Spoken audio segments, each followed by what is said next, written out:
Hello friends, welcome back to our channel where we share with you the most inspiring stories from the field of justice.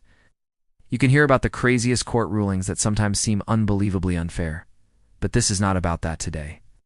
Today's story is about an experienced judge who found himself in a very unpleasant situation in the courtroom. In fact, it was all because of his request to one of the defendants. Judge Robert H. Tembeck-Gian Jr. was a well-known judge in Los Angeles County Superior Court. He was known for being strict and serious. Everyone in the courtroom knew better than to joke around when he was there. However, during a hearing involving a disabled veteran, the situation got out of hand. All started when Robert ordered the defendant to stand up. The defendant was a 64-year-old woman named Maria. She was a retired police officer who had served for over 20 years. She had also served in the Vietnam War. During the war, she had sustained injuries that left her partially paralyzed. She used a cane to get around and could only walk a few steps without collapsing. When Robert asked her to stand up, he didn't know that it would have such a profound effect on her. Maria tried her best to stand up, but she collapsed after just a few seconds. This caused a commotion in the courtroom. Some people gasped, while others looked away in discomfort. The judge, on the other hand, was furious. He was already having a bad day, and this was just making things worse. He started yelling at Maria, telling her that she was faking her illness and that she was just trying to get out of jury duty. He also told her that he was going to find her in contempt of court if she did and stand up. Maria tried to explain to the judge that she couldn't stand for long periods of time, but he wasn't having it. He continued to yell at her until she finally stood up. At that moment, everyone in the courtroom was stunned. No one had expected the judge to do something so cruel. Even the bailiffs were shocked. They had never seen the judge lose his temper before. Maria stood up slowly with the help of her cane. As soon as she was standing, the judge banged his gavel and said, "That's enough." He then ordered the bailiff to take Maria to the nearest hospital. He also instructed them to make sure that she gets the help that she needs. The bailiff were confused, but they followed the judge's orders. They helped Maria to her feet and escorted her out of the courtroom. The judge then dismissed the jury, and the court was empty in no time. What did the judge mean by all this? Why did he ask Maria to stand up in the first place? Why did he suddenly change his mind? What happened next? Stay tuned till the end of the video. After Maria left the courtroom, the judge called for order, and the reporters and lawyers immediately became silent. He then said, "I want to apologize for my behavior. I didn't know that Mrs. Henderson was so ill. I thought she was faking it." The judge went on to explain that he had seen Maria walking in the courthouse, and he had assumed that she was faking her illness. He said he was sorry for yelling at her and for ordering the bailiffs to take her to the hospital. As soon as the judge finished speaking, a loud gasp could be heard throughout the courtroom. Everyone was shocked to hear what the judge had just said. The lawyers looked at each other in disbelief, while the reporters scribbled furiously on their notepads. The judge, on the other hand, was oblivious to the reaction he had caused.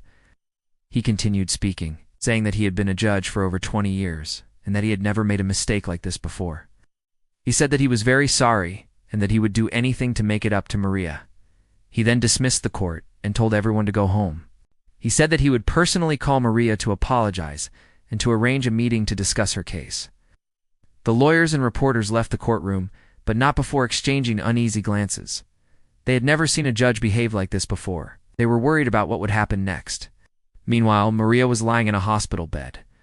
She had suffered a stroke as a result of the stress and had been unable to speak since the incident. Her family was by her side, taking care of her and waiting for the judge to visit. Hours passed, but the judge never came. Maria's family started to get angry. They felt that the judge had abandoned their loved one, and they wanted revenge. They hired a lawyer and started planning a lawsuit against the judge. Days turned into weeks, but still there was no word from the judge. Maria's family was getting desperate. They felt that the judge was intentionally ignoring them, and they didn't know what to do next. In the end, they decided to go public with their story. They contacted the media and told them everything that had happened.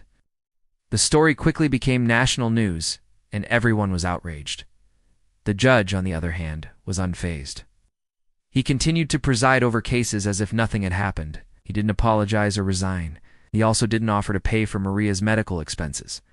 This caused even more outrage. People demanded that the judge be removed from office. They also wanted him to be held accountable for his actions. Finally, the judge was called to a meeting with the Chief Justice. He was ordered to explain his behavior or face suspension without pay. The judge, on the other hand, refused to cooperate, said that he had done nothing wrong and that he was being persecuted. He was suspended without pay the next day. He was also ordered to undergo anger management classes. The judge was furious, but he had no choice but to comply. Maria, on the other hand, was recovering well. She had undergone physical therapy and was able to walk again. She was also seeing a psychologist to help her cope with the trauma.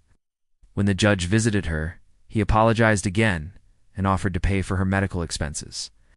Maria accepted the apology, and the two formed an unlikely friendship. The judge even invited her to speak at his daughter's graduation party. "I am truly sorry for what happened to you. It was my fault, and I take full responsibility for my actions. I never meant to hurt you or cause you any pain. I am committed to making things right, and I will do whatever it takes to make it up to you." Maria looked at the judge and saw a man who was genuinely remorseful. She could tell that he was being sincere, and she forgave him. "I know that you're sorry, Judge. I can tell by the way you're acting. I don't hold grudges, so I forgive you." The judge was relieved to hear this. He had been worried that Maria would want to press charges against him, but it seemed that she was more forgiving than he was. They talked for hours that day. The judge told Maria about his life and his career, and Maria told him about her experiences as a disabled veteran. They had a lot in common, and they became fast friends. The judge even asked Maria to mentor his daughter, who was interested in pursuing a career in law enforcement. Maria agreed, and the two started working together. In the end, the judge was reinstated. He had undergone anger management classes and had learned to control his temper. He also made amends with Maria and her family, and he paid for all of her medical expenses. As for Maria, she continued to work with the judge's daughter, and she even became a mentor to other young women who were interested in law enforcement. She also became an advocate for disabled veterans, and she helped raise awareness about their issues. The two remained friends until the judge's death. He often visited Maria and her family, and he was always grateful for her forgiveness.